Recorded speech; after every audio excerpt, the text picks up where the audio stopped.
పై ఉండి వణికిపోతున్న స్వరంతో ఒక భార్య తన భర్తతో ఇలా అంటోంది. నేను చేసిన సేవలో ఏవైనా లోపాలుంటే నన్ను క్షమించండి. నేను చనిపోయాక నా దగ్గర ఏమీ మిగలదు.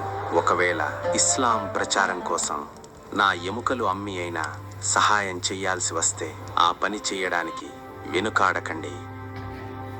ఈ మాటలన్నది ఎవరో తెలుసా? అరబ్ ఎడాలిలో ఇసుక రేణువుల కంటే ఎక్కువ సంపద ఉన్న ఇస్లాం కోసం చివరకు చెట్ల ఆటులు తిని ఆకలితో అలమటించిన ఆ త్యాగమూర్తి ఎవరో తెలుసా? ఈరోజు మనం చూస్తున్న ఇస్లాం వెనుక ఒక మహిళా మూర్తి కన్నీళ్లున్నాయి. ఆకలి ఉంది, అంతులేని త్యాగం ఉంది. ప్రపంచం మొత్తం ఒక వ్యక్తిని పిచ్చివాడన్నారు. సొంత వారే శత్రువులయ్యారు. నమ్మిన వారే వెన్నుపోటు పొడిచారు. కానీ ఆ సమయంలో నేనున్నాను అని ఒక కొండంత అండగా నిలిచిన ఆ ధైర్యం పేరు ఏమిటో తెలుసా? మీరెప్పుడైనా మక్కా వెళ్తే జన్నతుల్ ముఅల్లా వైపు చూసినప్పుడు ఒక్క నిమిషం ఆగండి. అక్కడ ప్రశాంతంగా నిద్రిస్తున్న ఆ తల్లిని గుర్తు చేసుకోండి. ఆమె మరెవ్వరూ కాదు, అల్లాహ్ స్వయంగా సలాం పంపిన ఏకైక మహిళ. మహమ్మద్ ప్రవక్త సల్లెల్లాహు అలైహి వసల్లం వారి గుండెల్లో నిలిచిన మొదటి ప్రేమ హజ్రత్ ఖదీజా బింతే ఖువైలిద్ రజియల్లాహు అన్హు. ఈరోజు మనం కేవలం ఒక చరిత్రను కాదు, ఒక మహా సామ్రాజ్యానికి రాణి, ఒక ప్రవక్తకు ప్రేరణ మరియు ఒక తల్లి పడిన ఆవేదన గురించి తెలుసుకోబోతున్నాం. ఈ వీడియో చూశాక మీ కళ్ళు చెమర్చక తప్పవు. క్రీస్తు శకం 555వ సంవత్సరం, మక్కా నగరం అప్పట్లో వ్యాపారానికి నిలయం.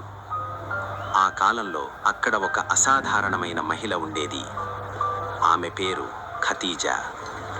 ఖురైష్ తెగలోనే అత్యంత గౌరవప్రదమైన బను అసద్ కుటుంబం ఆమెది.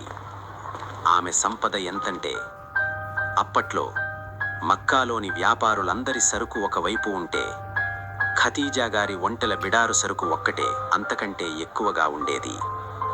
అందుకే ఆమెను మక్కా మహారాణి అనేవారు.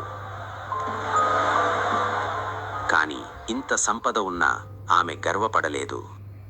పేదలకు భోజనం పెట్టడం, అనాథలకు వివాహాలు చెయ్యడం, ఇవి ఆమెకు దానం కాదు, దినచర్య.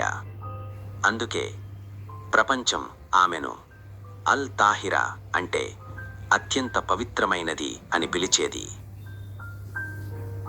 ఈ దశలో విధి ఆమె కోసం ఇంకొక అసాధారణమైన ప్రయాణాన్ని సిద్ధం చేస్తోంది. ఆ ప్రయాణం ఒక వ్యాపారంతో మొదలై ఒక విప్లవానికి దారితీసింది.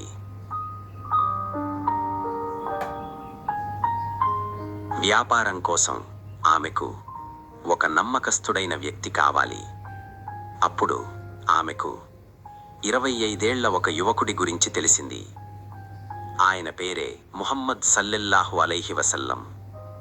ఆయన నిజాయితీని పరీక్షించడానికి ఆమె తన సరుకును ఇచ్చి సిరియాకు పంపింది.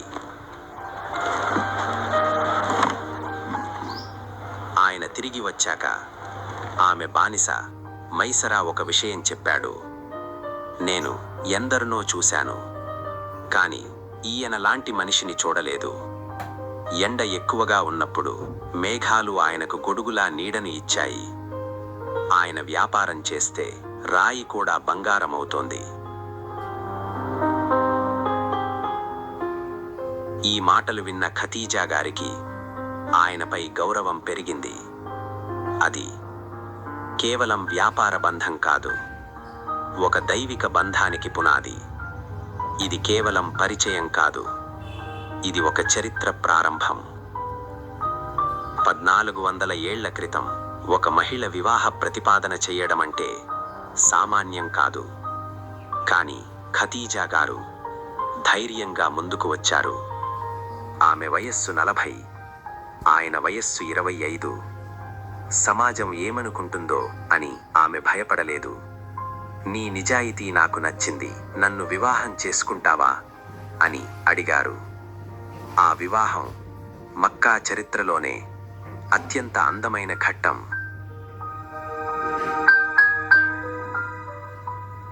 ఖదీజా గారు తన సర్వస్వాన్ని ప్రవక్త గారి పాదాల దగ్గర ఉంచారు. ఈ సంపద నాది కాదు, ఇకపై నీది అని ప్రకటించారు. అది ఒక వివాహం మాత్రమే కాదు, అది ఒక విప్లవానికి పునాది. ఈ వివాహంతో ఒక మహిళ తన సంపదనే కాదు,